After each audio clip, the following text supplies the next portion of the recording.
Muy buenas a todos, mi nombre es Rafael Reyes y bienvenidos a un nuevo video. En esta ocasión vamos a seguir con el curso de Python orientado a la ciencia de datos y vamos a estar hablando acerca de variables, expresiones y sentencias. Primero, antes de hablar sobre las variables, debemos de conocer qué son los valores y los tipos de datos. Un valor es una de las cosas básicas que utiliza un programa, como una letra o un número. Por ejemplo, en este caso aquí tenemos como valores el 07, el 25 y una letra Hola Mundo. Estos valores pertenecen a tipos diferentes.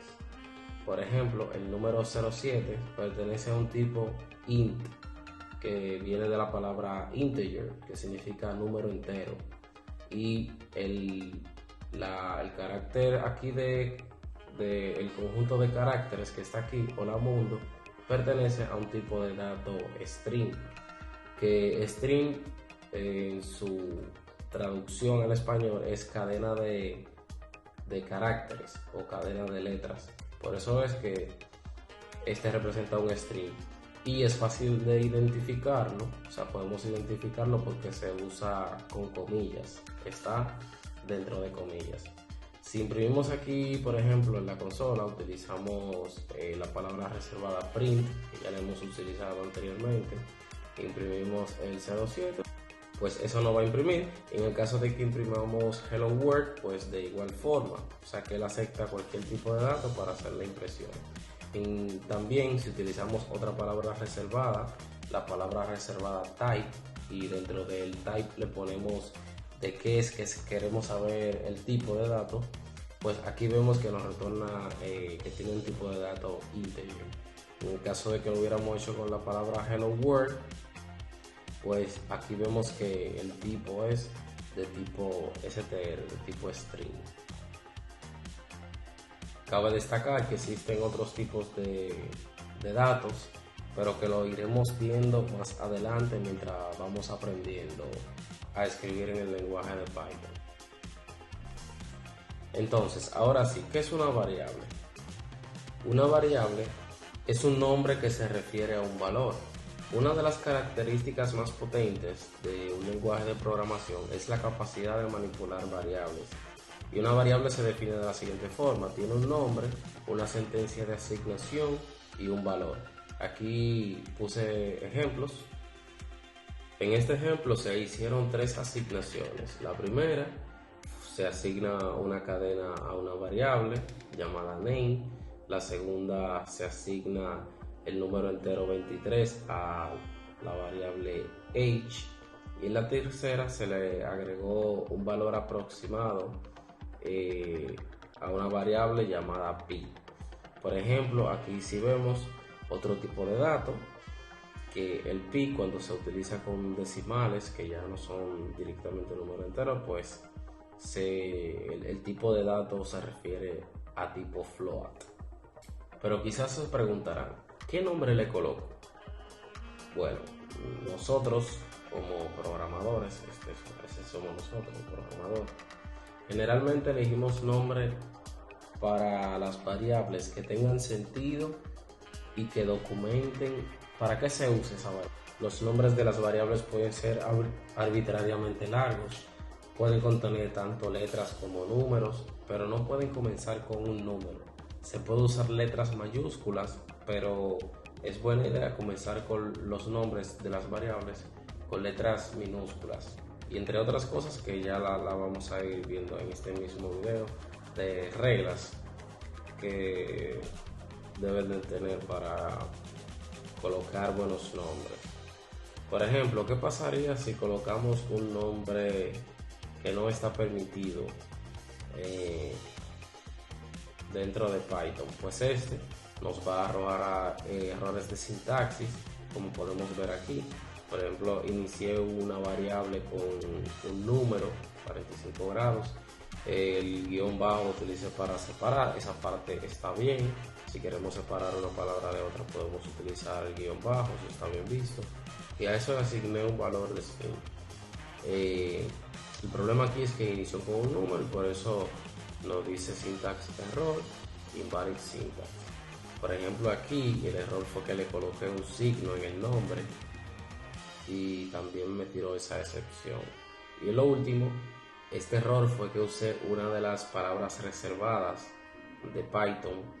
Como ya son palabras que tienen un valor, que hacen una cosa, pues no podemos utilizarla.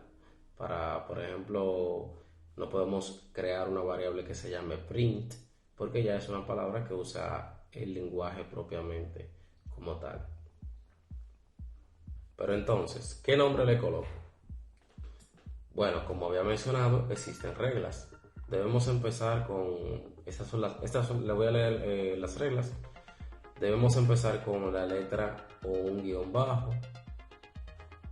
Lo mejor visto es que se empiece con letra minúscula, aunque no va a decir error porque se empieza con letra mayúscula, pero generalmente solemos iniciar con letra minúscula los nombres. Debe de consistir de letras, números o guión bajo. Ya todo lo que se salga de ahí pues no está permitido, como lo son los símbolos, por ejemplo. Y son sensitivas, es decir, que si le llamo a una variable de un nombre y el nombre está todo en minúscula, cuando le esté llamando en el código, si escribo una de esas letras en mayúscula, pues ya no va a tener la referencia a esa variable que cree, porque se está refiriendo a otra cosa. Es decir, que son case sensitive. Aquí tengo ejemplos de qué es considerado como bien, mal o diferente al momento de crear variables. Como bien, aquí tenemos una variable que se llama book, o sea que lo que se espera por esa variable es que el valor tenga alguna relación con un libro. Una variable name, una variable header separada por guión bajo, color, o una variable que también empieza con guión bajo, speed. Generalmente cuando se usan los guión bajos son para el tema de librerías y ese tipo de cosas. O sea que si podemos evitarlo también para escribir nuestro código normalmente, pues simplemente no utilizaríamos el guión bajo, aunque sí está permitido y cabe dentro de la buena convención. Como malo tenemos una variable que empieza con número, que tenga signo, que se separe por punto, que tenga signo. Pues esas variables nos darían un error de un syntax error por una sintaxis inválida. Y ya aquí como diferente vemos que uno empieza con todo minúscula, la otra empieza con mayúscula y la otra es todo mayúscula.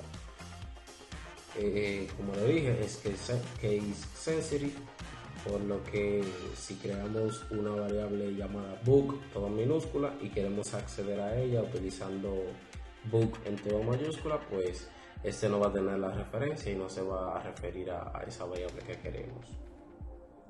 A lo largo del curso iremos haciendo más ejemplos de variables. En este mismo video luego vamos a estar haciendo algunos ejemplos y explicando ahí el proceso de cómo Python la lee.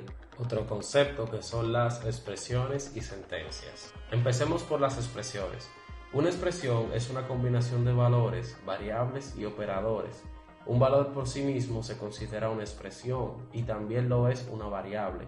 Así que las siguientes expresiones son todas válidas, asumiendo por ejemplo que x tiene un valor asignado.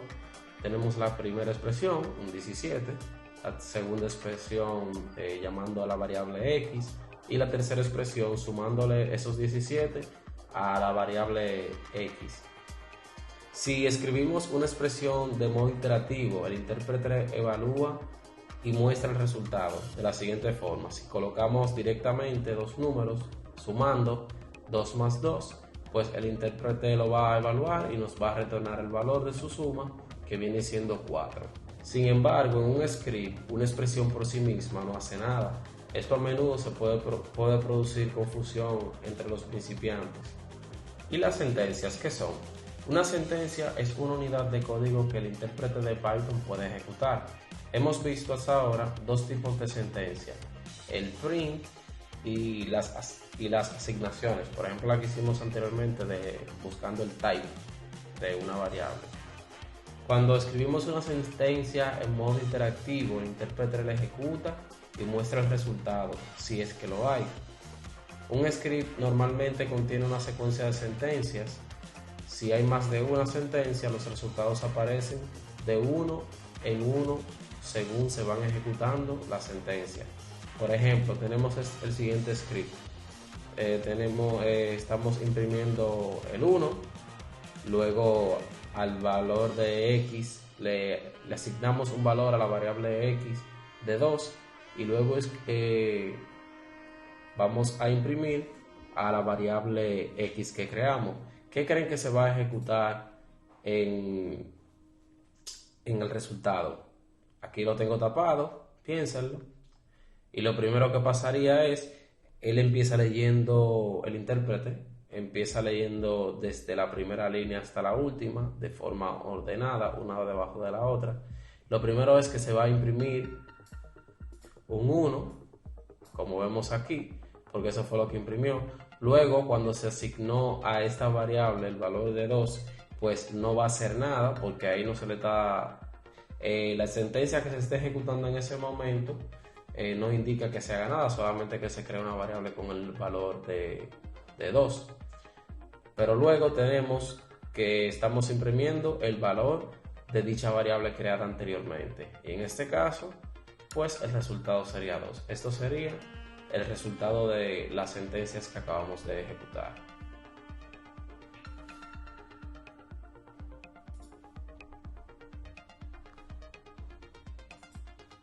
Hablemos de los operadores y los operandos. Los operadores son símbolos especiales que representan cálculos como la suma, la resta, multiplicación, división, módulos, exponenciación y el floor division. Aquí podemos ver el ejemplo de su uso. De este lado tenemos aquí el operador. Ese operador hace una suma y el uso sería, por ejemplo, tenemos dos variables y colocándole el signo del operador, pues estamos sumando. Asimismo con la resta, con la multiplicación, división, etc. Aquí podemos ver sobre los módulos. Los módulos, para que en el caso de que no saben qué es, por ejemplo, si tenemos esta expresión que está aquí, que dice 7 módulos de 1, queremos saber cuál es el resultado de 7 módulos de 1. Aquí ya yo le hice la división. Imaginémonos de la forma tradicional, como nos lo enseñaron en la escuela, vamos a dividir. Y tenemos 7 entre 3. Pues el número que más se le acerca multiplicado al 3, el que más se le acerca al 7 es el 2, por lo tanto sería 2 por 3, 6. Luego restamos y esa cantidad restante que queda luego de que realizamos esa división, pues ese es precisamente nuestro resultado módulos de nuestro módulo. Por otra parte, el floor division nos queda como resultado, en este caso el número 2, que es el valor que multiplicando el divisor más se le acerca al dividendo de la ecuación, es decir, como el cociente. Por aquí se queda como número entero. No, por ejemplo, a diferencia de que si hubiéramos hecho esa división con un solo signo de división, pues ahí daría paso a que le pongamos un punto y esto ya pasaría a ser 10. Entonces 2.3, 3 por 3, 9, igual quedaría 1 y luego quedaría 2.33333, etc. Ese sería el resultado de una división normal como la conocemos, pero la floor division pues se queda aquí en un número entero, como el que más se le acerca. Bien, por último hablaremos sobre el orden de las operaciones. Cuando en una expresión aparece más de un operador, el orden de evaluación depende de las reglas de precedencia para los operadores matemáticos.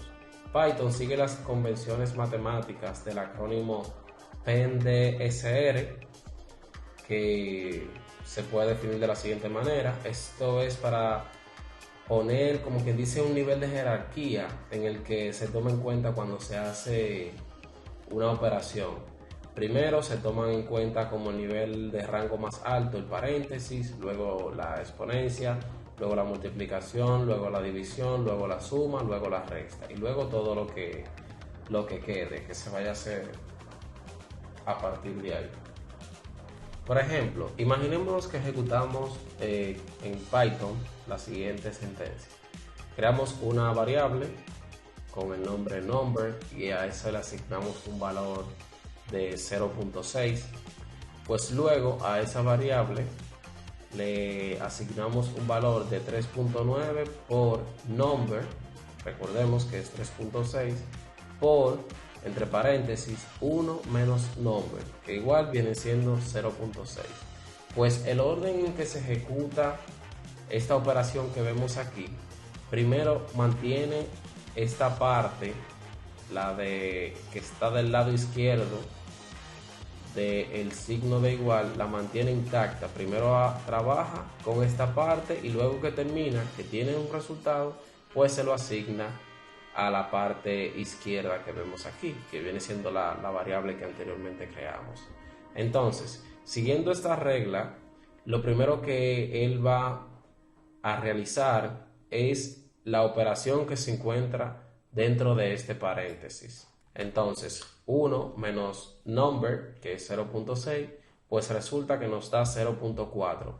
Luego, ya todo lo que queda tiene el mismo nivel de jerarquía, porque sería 3.9 por number por 0.4. Y ya aquí, pues se hace la multiplicación completamente.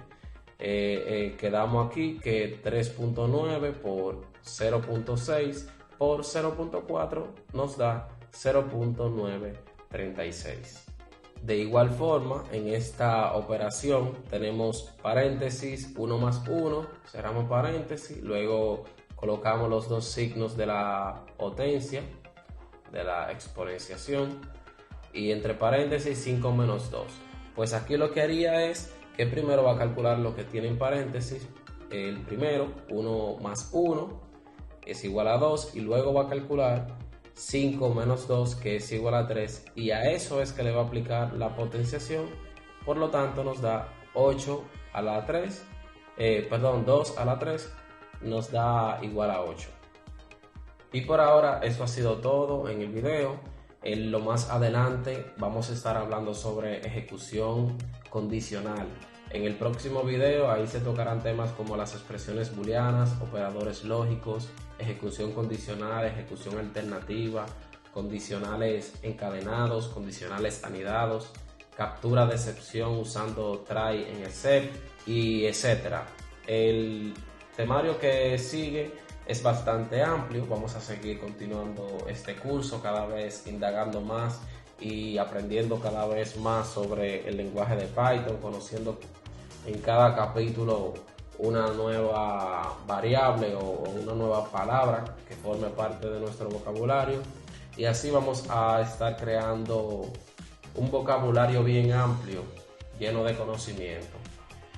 Pues ya saben, suscríbanse a mi canal, denle like si les ha gustado el video, si tienen algún aporte pueden escribirlo en los comentarios, cualquier cosa que quieran hacer, también una pregunta, lo que sea, pues nos pueden dejar por ahí y le damos seguimiento. Activen la campanita, manténganse pendientes a el nuevo capítulo de este curso y nos vemos en la próxima. Gracias.